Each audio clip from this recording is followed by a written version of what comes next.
আল্লাহ নবী সাল্লাল্লাহু আলাইহি ওয়াসাল্লাম ফরমায়েন, আপনার জন্য আল্লাহর বেহেশতে নারীরা অপেক্ষায় করতেছে। একবার কোন সুবহানাল্লাহ। তোমার মাশুকা, তোমার মাহবুবার অপেক্ষা হলে দুনিয়ায় ছাড়িয়া মাশুকার দ্বারা যাও। বললাম না নিগো, তখন যদি কারোর বউয়ে ফোন করি দেয় মনে হয় ওয়াজ ফালিয়ে যাবে গিয়া। আর এই জায়গাটা গরম জায়গা তো না নি,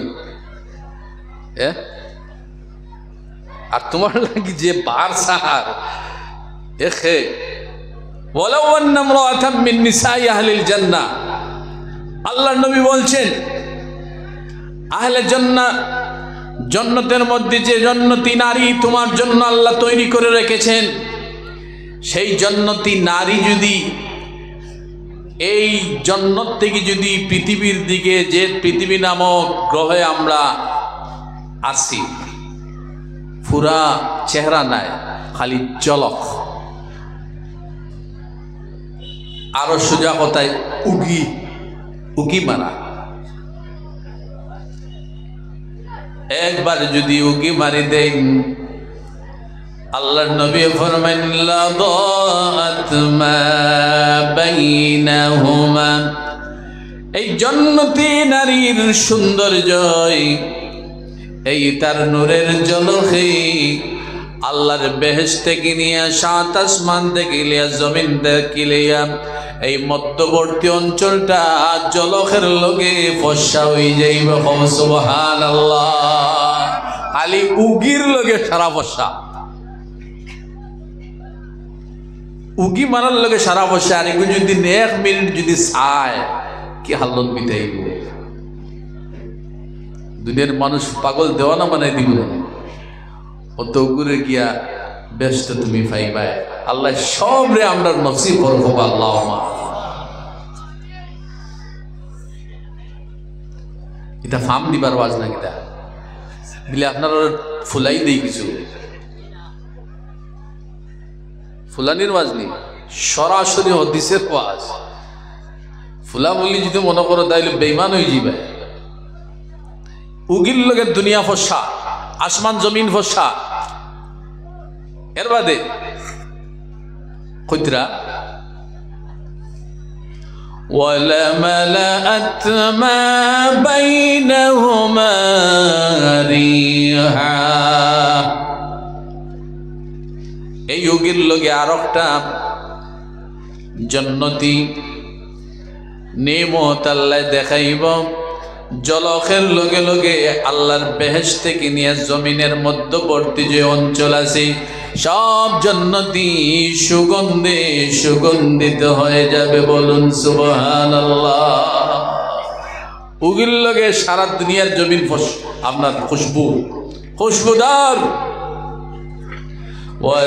ولنصيفها على رأسها خير من الدنيا وما فيها।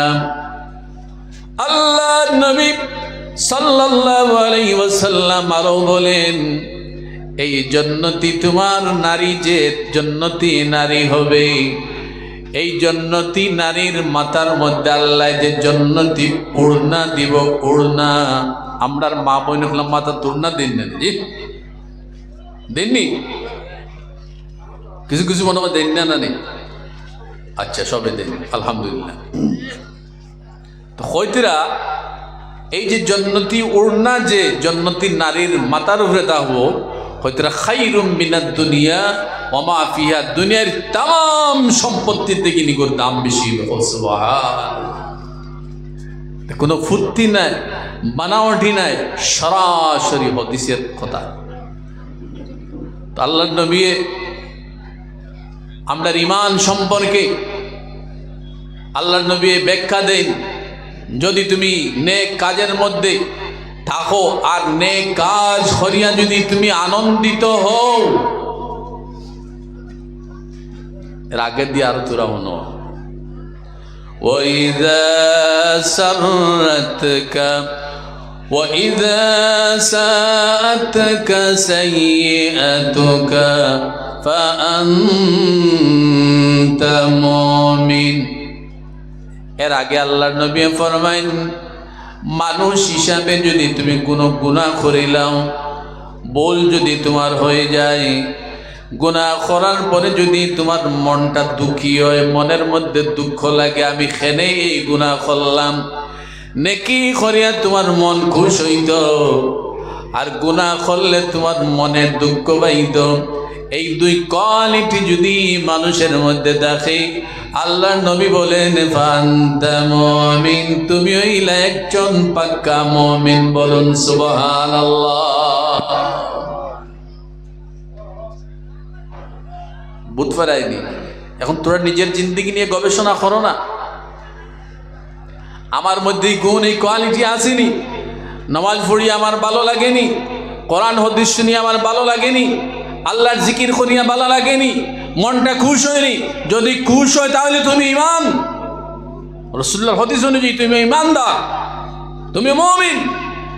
এর বাদরটা আগে দিই। আল্লাহ নবী আবার বলছেন, যদি গুনাহ করো তাহলে মনো আঘাত লাগতো। ওই যে 24 ঘন্টা গুগুবর খারায়, একবার যে মনো আঘাত লাগে না, একবারেও যে তোমার মনটায় বাধা দেয় না। 24 ঘন্টা মানুষের উপর জুলুম অত্যাচার খড্ডায়, মানুষের গালি দেয়, অন্যায়ভাবে অন্যের মাল সম্পদের আত্মসাৎ খড্ডায়, একবার তোমার মনে ব্যথা পায় না? মানুষ হত্যা খড্ডায়, মদ খারায়, ড্রাগস খারায়, ড্রাগস মাড্ডায়, হারাম কাজের মধ্যে নিজের নিয়োজিত করে রাখে দিছ, একবার তোমার মনে আঘাত লাগে না? তোমার মনে যদি আঘাত লাগে না তাহলে তোমার ঈমান কানাও। ঈমান কোথায়?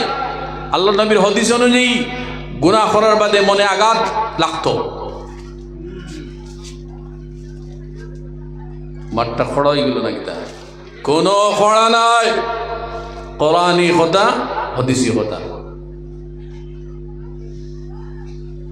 মাশাআল্লাহ, দার লয় দিছি, দার লয় দিছি। আমি কিন্তু সুস্থ মানুষ নাই, মনে মনে হইতে পারি ওয়াই জগলের একটা নাটক আইয়াও কইবা তারা শরীর বেলা না, ওটা নাই, ওটা নাই। এটা একটা মানুষের দুঃখ বুঝে না, জেগে মানুষের দুঃখ বুঝে না, ওগুলো ইমানের কমজোরি আছে।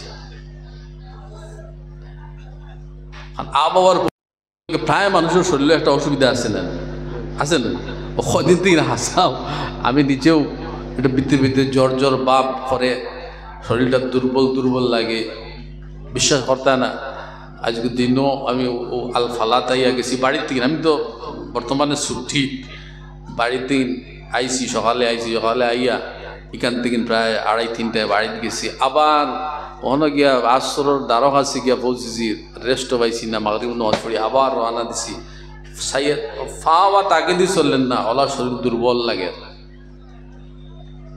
ইটা ইমানর জুড়ে তুরা আপনার লগে মাথিয়া কিনে কয়দিন থেকে শরীর আরাম নাই, জ্বর জ্বর বাপ খানি খাইতে একটু অসুবিধা, মজাও লাগে না মুখে, ওটার লাগে না একটা দুর্বলতা আর কি। যাই হোক, তাল্লায় মোটামুটি মায়া করছেন বা কাউকে গেছি গিয়া।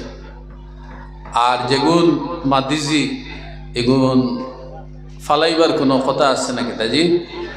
আল্লাহ আমরারে এই সমস্ত কোরআন হাদিস শুনিয়া আমল করতাম পারি, সেই তৌফিক আল্লাহ আমরা দেখো, আল্লাহুম্মা আমিন। ইলম, জ্ঞান এমন এক জিনিস, আল্লাহর কোরআনের ঘোষণা অনুযায়ী আল্লাহ ফরমাইন, قل هل يستوي الذين يعلمون والذين لا يعلمون। আল্লাহর নবী সাল্লাল্লাহু আলাইহি ওয়াসাল্লাম রে সম্বোধন করে আল্লাহ ফরমাইন, হে আমার নবী আপনি বলে দিন, দুনিয়ার মানুষরে আপনি জানাইয়ে দিন, যারা ইলমওয়ালা মানুষ, যারা জ্ঞানী মানুষ, আলিম মানুষ, আর যারা আলিম নাই, শিক্ষিত নাই, অশিক্ষিত মানুষ, তারা দোব সম্প্রদায়ের মানুষ কি কোনোদিন সমান হইতে পারে?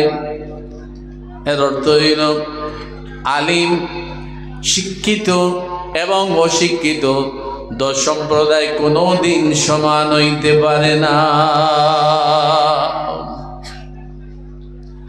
আলিমের জন্য আল্লাহর নবী ফরমাইন, وإن العالم يستغفر له من في السماوات والأرض والحوت في جوف الماء আল্লাহ নবী সাল্লাল্লাহু আলাইহি ওয়াসাল্লামে ফরমান যারা আলিম কোরআন হাদিসের জ্ঞান যারা অর্জন করে আল্লাহর আকাশ এবং জমিনের মধ্যে যত সৃষ্টিকুল আছে ফেরেশতা দেখেন নিয়া আল্লাহর तमाम সৃষ্টি এই আলমের জন্য মাফির ভিক্ষা আল্লাহর দরবারে মাঙ্গিতে দেখে বলুন সুবহানাল্লাহ আমার কথা নাই আল্লাহর নবীর কথা এমন নাকি ওয়াল হুতু ফি জাওফিল মা আল্লাহ নবী ফরমান নদী নালা সাগর মহাসাগরের ভিতর যে মাছ আছে এই মাছেও পর্যন্ত আল্লাহর আলিমে দ্বীনের জন্য আল্লাহর কাছে মাগফিরাতের দোয়া করতে থাকে সুবহানাল্লাহ এরপরে আল্লাহর নবী উলামাদের মজলিসের মধ্যে বসার জন্য আল্লাহর নবী ফরমায় আলাইকুম বিমুজালাসাতিল উলামা ওয়া ইসতিমাই কালামিল হুকামা আল্লাহর নবী সাল্লাল্লাহু আলাইহি ওয়াসাল্লাম ফরমায় ও দুনিয়ার মানুষ তুমি তার নিজের উপর জরুরি বানাইলাও লাজিম বানাইলাও উলামা উখলর মজলিসের মধ্যে উঠা বয়া করিও ও ইস্তেমাইল কালামিল হুকামা জ্ঞানী মানুষের কথাবার্তা তোমরা শুনিও জ্ঞানী মানুষ ইলমওয়ালা শিক্ষিত মানুষ তাদের কথা তোমরা শোনা নিজের উপর লাজিম বানাইলিও রাসূলুল্লাহ কইতরা এগুলোর ফায়দা কিটা তার ফায়দা কি فإن الله تعالى يحيي القلب الميت بنور الحكمة এর ফায়দা হইল আল্লাহর নবী ফরমায়েন আল্লাহ রাব্বুল আলামিন এই জ্ঞানের নূর দ্বারা তোমার মরা দিলটারে আল্লাহ জিন্দা বানাইয়া দিবে সুবহানাল্লাহ এতে বুঝা গেল যে দিলের ভিতর আল্লাহ নাই আল্লাহর জিকির নাই ইলমে দিন নাই যে দিলের ভিতর আল্লাহর নাম নাই আল্লাহর জিকির নাই রাসূলের ইয়াদ নাই এই দিলটা জিন্দা নাই এই দিলটা প্রকৃতপক্ষে মুর্দা জিন্দা দেখতে মানুষ জিন্দা কিন্তু কোরআন হাদিসের ভাষায় যে অন্তরে কলবে যে দিলের ভিতর আল্লাহর ইয়াদ নাই আল্লাহর জিকির নাই সেই দিলটা মুর্দা মুর্দা মুর্দা তো আল্লাহর নবী সাল্লাল্লাহু আলাইহি ওয়াসাল্লাম ফরমান জ্ঞানী মানুষের ইলমের নূরে ইলমের আলোয় জ্ঞানী খতার নূরে আলোয় মানুষের মরা দিলটারে আল্লাহ জিন্দা বানাইয়া দেয় কামা ইউহয়িল আরদাল মাইতাতা বিমাইল মাতার যেরকম আল্লাহ রাব্বুল আলামিন মরা জমিনটারে আকাশের বৃষ্টি দিয়ে আল্লাহ জিন্দা বানাইয়া দেয় এই যে সময় যেটা পার হইছে সারা জমিন মরা আসলো না রে মেঘ নাই বৃষ্টি নাই এতর দিন সারা জমিন কি হয়ে যায় হুকাইয়া ছাট লাগি যায় না রে এই টাইমে যখন আল্লাহ রাব্বুল আলামিন এই আকাশ থেকে রহমতের বৃষ্টি দেয় এই রহমতের বৃষ্টি ভাইয়া মরা জমিনটারে আল্লাহ জিন্দা বানাইয়া দেয় সুবহানাল্লাহ ঘাস পাত ফুটা আরম্ভ হয়ে যায় না নি বৃষ্টির পানি পাওয়ার লগে লগে এইভাবে ইলমওয়ালা মানুষের সঙ্গে সম্পর্ক রাখো আল্লাহওয়ালা মানুষের সংস্পর্শে যাও অন্য আয়াত আল্লাহ ফরমান ইয়া আইয়ুহাল্লাযীনা আমানু ফাত্তাকুল্লাহ ওয়া কুনু মা'আস সাদিকিন। আল্লাহ বলেন, ও আমার ইমানদার বান্দারা, তোমরা আল্লাহরে ডরাও এবং আল্লাহওয়ালা সত্যবাদী মানুষ, আল্লাহওয়ালা মানুষের সঙ্গী সাথী হয়ে যাও। বলুন সুবহানাল্লাহ। যখন তুমি নেক মানুষের দ্বারা যাইবে, নেক জিনিসে আসর করব, ঠিক না? খুশবুওয়ালা মানুষের দ্বারা গেলে, আত্মওয়ালা মানুষের দ্বারা গেলে কিতা লাগে? তোরা মাতিবা, খুশবু লাগে না নি? আত্মর না লাগাইলেও তোরা তুড়ি গন্ধ আই যায় না নি? শরীর আই যায় না নি? আর ফসা রসা মানুষের যেগু ফসা রসা জিনিস লইয়া বেসের, এগুর দ্বারা গেলে কিতা ফসা গন্ধ আইব না নি? এইভাবে ভালো মানুষের দ্বারা গেলে তোমার ভিতরে আমলের একটা গন্ধ আইব, আর গুনাহগারের দ্বারা গেলে তোমার ভিতর গুনার গন্ধ আইব। তাই সর্বদা নেক আল্লাহওয়ালা মানুষের সংস্পর্শে আসো, কোরআন হাদিসে মানো, কোরআন হাদিসে নিজের জীবনের আইডিয়াল বানাও এবং আল্লাহ রাসূল সাল্লাল্লাহু আলাইহি ওয়াসাল্লামের ইত্তেবা অনুসরণ অনুকরণের মাধ্যমে নিজের জিন্দেগিটারে খাটাইবার চেষ্টা করো। আল্লাহ রাব্বুল আলামিন আমরা প্রত্যেককে নেক আমল করার তৌফিক দান করুক। আল্লাহুম্মা আমিন।